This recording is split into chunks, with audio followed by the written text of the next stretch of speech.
스토아 철학, 완벽한 강인함의 은밀한 덫. 생각 많은 여러분, 다시 오신 것을 환영합니다. 오늘은 좀 과감한 시도를 해볼까 합니다. 세상에서 가장 인기 있고 존경받는 철학 중 하나인 스토아 철학을 뒤집어 그 어두운 면을 들여다볼 거예요. 네, 스토아 철학에도 어두운 면이 존재합니다. 이 여정의 끝에 다다르면 여러분은 스토아 철학을 완전히 새로운 방식으로 이해하게 될 뿐만 아니라 그 강점과 위험성을 모두 알게 되어 삶을 헤쳐나가는 훨씬 더 강력한 도구를 갖게 될 것이라고 약속드립니다. 자, 스토아 철학에 대해 들어보셨다면 아마도 가장 유명한 개념인 통제 이분법을 알고 계실 겁니다. 간단하면서도 핵심적인 아이디어죠. 삶에는 여러분의 의견, 결정, 행동처럼 통제할 수 있는 것들이 있고 날씨, 경제 상황, 타인의 생각처럼 통제할 수 없는 것들이 있다라는 겁니다.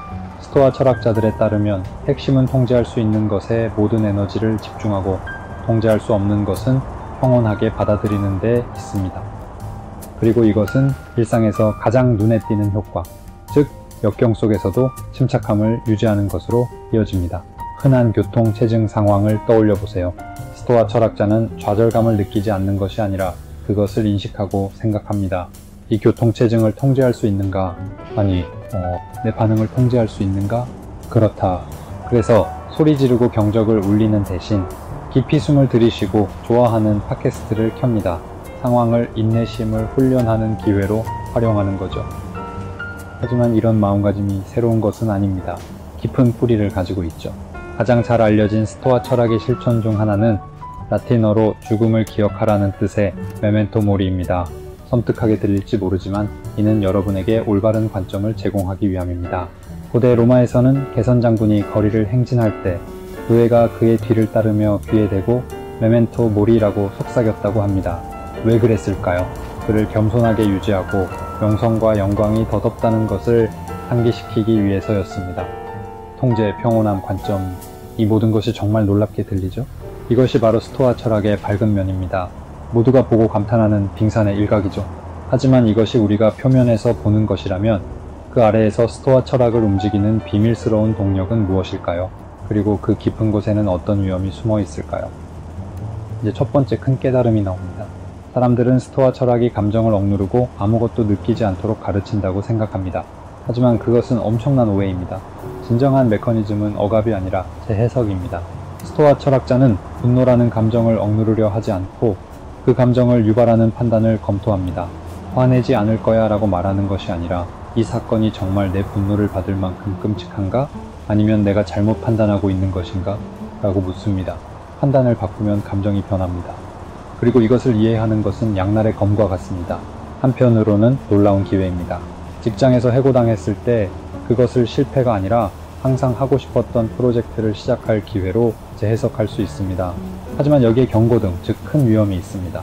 이 재해석의 힘은 아무것도 하지 않는 것을 정당화하고 견딜 수 없는 것을 참아내는데 사용될 수 있습니다.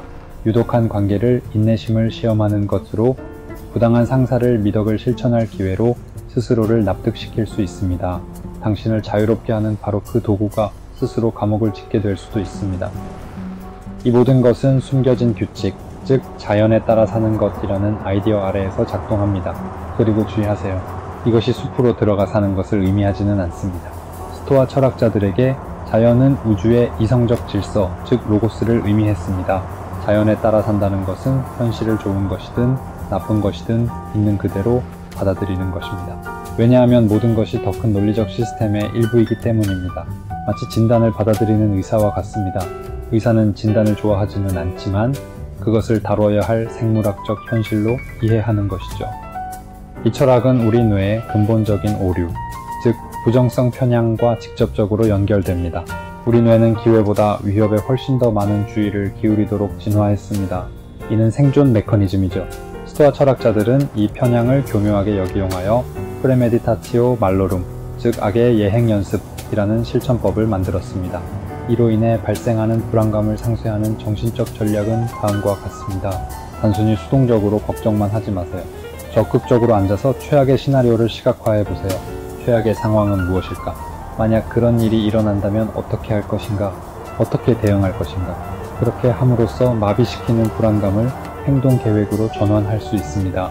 스토아 철학자이자 황제였던 마르쿠스 아우렐리우스의 책 명상록을 생각해 봅시다. 오늘날 우리는 그것을 위대한 철학서로 읽지만 그는 우리를 위해 쓴 것이 아닙니다. 그것은 그의 개인적인 일기였습니다. 스스로를 고치고 자신의 원칙을 상기시키며 자신의 결정과 씨름했던 모트였죠. 우리에게 주는 교훈은 섬뜩할 정도로 간단합니다. 진정한 철학적 작업은 내적이고 사적이며 종종 화려하지 않습니다. 그것은 인스타그램을 위한 포즈가 아니라 어둠 속에서 자기 자신과의 솔직한 대화입니다. 자, 이 모든 것을 따라오셨다면 여러분의 실제 삶을 위한 핵심적인 결론은 이겁니다. 스토아 철학은 당신을 감정 없는 로봇으로 만드는 방패가 아닙니다. 그것은 현실을 분석하고 더 현명하게 행동하기 위한 정신적 도구 상자입니다. 하지만 어떤 강력한 도구와 마찬가지로 잘못 사용하면 당신을 보호해야 할 방패가 당신을 고립시키는 감옥이 됩니다. 이것을 이해하는 것은 우리에게 엄청난 힘을 줍니다. 철학을 훨씬 더 지능적이고 의식적인 방식으로 사용할 수 있게 해줍니다. 하지만 이것으로 충분히 명확해졌다고 생각했다면 준비하세요. 이제 이야기가 진정한 혼돈에 빠져들기 시작할 테니까요. 그리고 혼돈은 첫 번째 큰 논쟁, 즉 아파테이아 개념에서 시작됩니다. 즉시 우리의 마음은 이를 아무것도 느끼지 않는 것이 목표인 양무감각 또는 무관심으로 번역합니다. 하지만 그 진짜 의미는 고통스러운 정념으로부터의 자유입니다. 즉 분노, 두려움, 과도한 욕망의 노예가 되지 않는 것이죠. 여기서 충돌이 발생합니다. 이것이 감정적 숙달의 정점일까요? 아니면 실제로는 초연함과 냉담함으로 가는 길일까요? 본질적인 것이 위태롭습니다. 한편으로는 흔들리지 않는 내면의 평화라는 약속이 있습니다.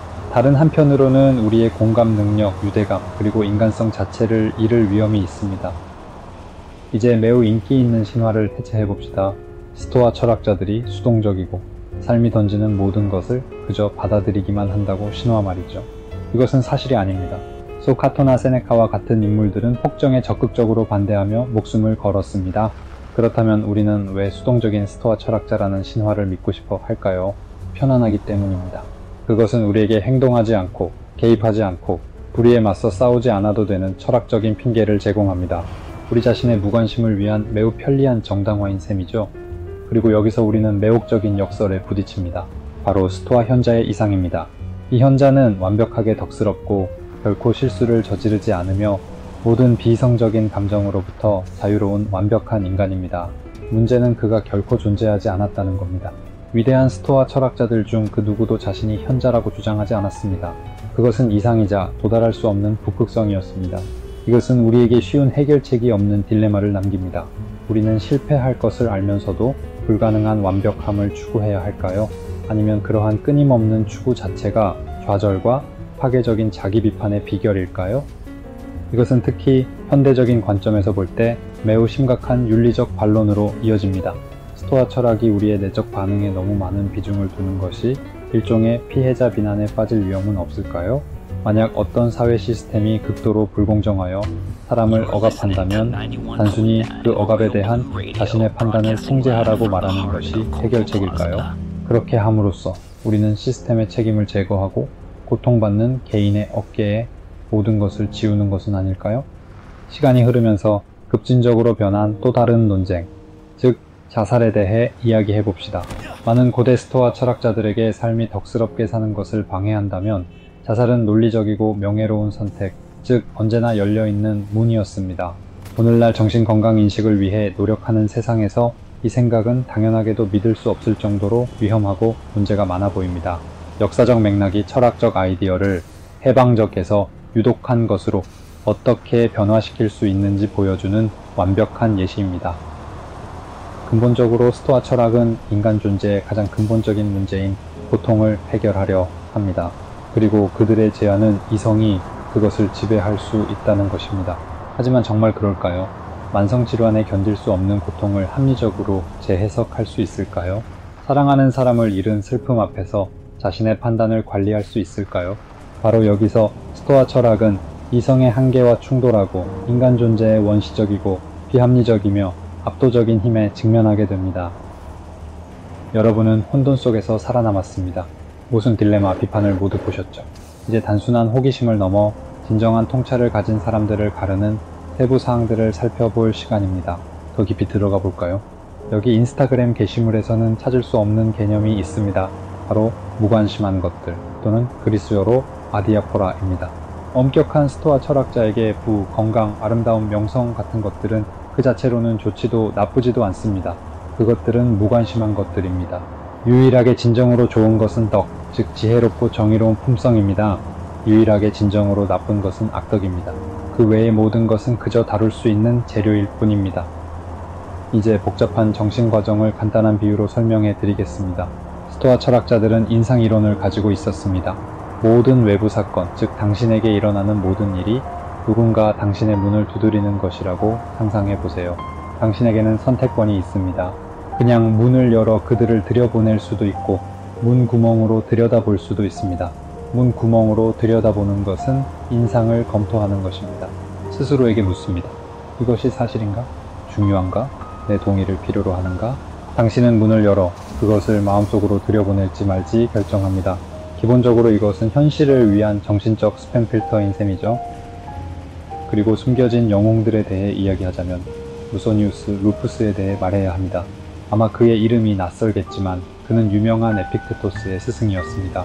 무소니우스는 로마의 소크라테스라고 불렸으며 그 시대의 혁명가였습니다. 그는 여성들도 남성과 동등한 철학적 교육을 받아야 하며 철학은 살롱에서 논쟁하는 것이 아니라 매일 실천해야 한다고 주장했습니다. 그는 불공평하게도 그림자에 가려져 있었던 핵심 인물 중 한 명입니다. 하지만 이 모든 것이 하나의 구축물이라면 어떨까요? 심리학 분야에서 더 많이 나오는 대안적이고 거의 반항적인 이론이 있습니다. 이 이론은 스토아 철학이 실제로는 믿을 수 없을 정도로 정교한 방어 메커니즘이라는 주장입니다. 세상의 혼돈과 고통으로부터 나약한 자를 보호하기 위해 우리가 건설하는 지적 요새라는 것이죠. 이 관점에서 보면 스토아 철학적 평온함은 진정한 강인함이 아니라 합리성으로 위장된 두려움입니다. 현대 과학에는 우리의 직관과 충돌하지만 스토아 철학자들이 2000년 전에 이해했던 것처럼 보이는 한 가지 세부 사항이 있습니다. 그것은 정서 예측이라고 불리는데 연구에 따르면 우리는 미래에 어떻게 느낄지 예측하는데 형편없다고 합니다. 우리는 복권에 당첨되면 영원한 행복을 얻을 것이고 사고는 우리를 영원히 비참하게 만들 것이라고 믿습니다. 하지만 연구는 우리가 매우 빠르게 적응한다는 것을 보여줍니다. 스토아 철학자들은 이것을 직관적으로 알고 있었기에 외부 사건이 그리 큰 힘을 가지고 있지 않다고 말했습니다. 이것은 지금 나에게 일어나는 일이 내 삶을 결정할 거니라는 우리의 느낌과 직접적으로 충돌합니다. 그리고 여기서 갑자기 모든 조각이 딱 맞춰집니다. 내면의 덕에 초점을 맞추는 것, 부와 건강이 무관심한 것들이라는 생각, 사건을 재해석하는 실천, 이 모든 것이 한 가지 핵심적인 결론, 즉 아하! 하는 순간으로 이어집니다. 스토아 철학의 목표는 외부 세계를 바꾸는 것이 아니라 난공불락의 내면 성체를 건설하는 것입니다. 그리고 바로 그곳에서 어두운 면이 나타납니다. 우리의 요새와 너무 사랑에 빠져 그 성벽 밖 세상에 대한 우리의 의무를 잊어버릴 때 말이죠. 이 정도의 세부적인 수준에서 철학은 그 모든 영광과 복잡성을 드러냅니다. 더 이상 단순한 삶의 기술이 아니라 완전한 시스템이죠. 우리는 알려진 것의 한계에 도달했습니다. 마지막 한계를 넘어 무엇이 될 수 있을지 감히 들여다볼 용기가 있나요? 미래를 봅시다. 100년 후 스토아 철학은 어떤 모습일까요? 스토아 철학적 원칙으로 프로그래밍된 인공지능, 여러분의 휴대폰이나 뇌 속에 있는 개인 비서를 상상해 보세요. 실시간으로 인상을 관리하고 분노를 가라앉히며 더 합리적인 결정을 내리도록 돕는 코치 말이죠. 혹은 디스토피아적 버전으로 불평 없이 더 많은 스트레스와 불안정성을 견딜 수 있는 회복력이 있는 직원들을 양성하기 위해 고안된 기업형 스토아 철학은 어떨까요? 그리고 여기서 과학이 멈추고 철학이 계속되어야 하는 지점입니다. 신경과학은 슬픔을 느낄 때 뇌의 어떤 영역이 활성화되는지 보여줄 수 있지만 주관적인 경험, 즉 슬픔이라는 감정 자체를 설명할 수는 없습니다. 스토아 철학은 그 슬픔에 대한 판단을 관리할 도구를 주지만 의식의 신비, 즉 우리가 애초에 왜 느끼는가에 대한 질문은 그대로 남아 있습니다.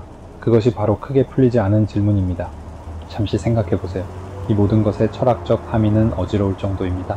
만약 스토아 철학자들이 옳다면 우리의 행복이 오로지 우리의 덕과 세상을 어떻게 판단하느냐에 달려 있다면 그것은 우주 그 자체는 내재적인 의미나 가치를 가지고 있지 않다는 뜻입니다. 그 의미를 투영하는 것은 바로 우리 자신뿐입니다. 이것은 상상할 수 있는 가장 강력하면서도 동시에 가장 두려울 정도로 외로운 아이디어입니다. 이제 이것을 인류의 미래와 연결해 봅시다. 우리는 분노, 산만함, 즉각적인 만족감으로 우리의 마음을 납치하도록 설계된 주의 경제 속에 살고 있습니다. 이러한 맥락에서 자기 자신의 마음을 통제하는 능력, 명확하게 생각하는 능력, 하찮은 것과 중요한 것을 구별하는 능력, 이것은 단순히 철학이 아니라 거의 초능력과 같습니다. 인류가 직면한 거대한 문제를 해결하는데 필수적인 인지 능력이 될 수 있습니다. 그리고 우리는 마지막 아이디어에 도달했습니다. 가장 도발적인 아이디어죠. 아마도 스토아 철학의 진정한 어두운 면은 그것이 감옥이라는 것이 아니라 가장 완벽한 형태로는 실제로 작동할 수도 있다는 점일 겁니다. 세상의 고통, 혼돈 광기에 정말로 무적이 될 수 있습니다. 하지만 세상에 정말로 면역이 된 인간이 과연 인간일까요? 여정이 끝났습니다. 우리는 표면에서 깊은 곳으로, 그리고 거기에서 별들로 나아갔습니다. 이제 한 걸음 물러서서 우리가 함께 그려온 전체 그림을 숙고할 시간입니다. 잠시 우리가 이 여정을 어디서 시작했는지 기억해보세요. 그 간단하고 유용하며 잘 알려진 아이디어에서 시작했죠. 통제할 수 있는 것에 집중하고 통제할 수 없는 것은 받아들여라. 그리고 우리가 어디까지 왔는지 보세요. 통제에 대한 그 똑같은 추구가 극단으로 치달으면 우리 자신의 인간성으로부터 우리를 단절시킬 수 있는지, 강인함을 일종의 추방으로 변모시킬 수 있는지 자문하게 되었습니다. 우리는 간단한 실용적인 조언에서 현실의 본질과 그 속에서 우리의 위치에 대한 존재론적 딜레마로 나아갔습니다. 정말 대단한 변화였습니다. 이제 여러분에게 질문입니다. 스토아 철학의 빛과 그림자를 탐험한 이 모든 여정 중에서 어떤 아이디어가 가장 큰 영향을 주었나요? 여러분의 머릿속에 계속해서 울려 퍼지는 생각은 무엇인가요? 정말 댓글로 여러분의 생각을 공유해 주시면 정말 기쁠 것 같습니다. 정답이나 오답은 없습니다. 이러한 대화가 바로 우리가 이 영상들을 만드는 이유입니다. 이 모든 것에 의미를 부여하죠. 며칠 동안 생각하게 만드는 이런 깊이 있는 탐구에 매료되셨다면 채널을 구독하고 알림종을 눌러주세요. 모든 영상이 정신을 위한 새로운 모험이니까요. 늘 그랬듯이 저와 함께 생각해 주셔서 감사합니다. 다음 정신탐험에서 만나요. 강인함 혹은 황금우리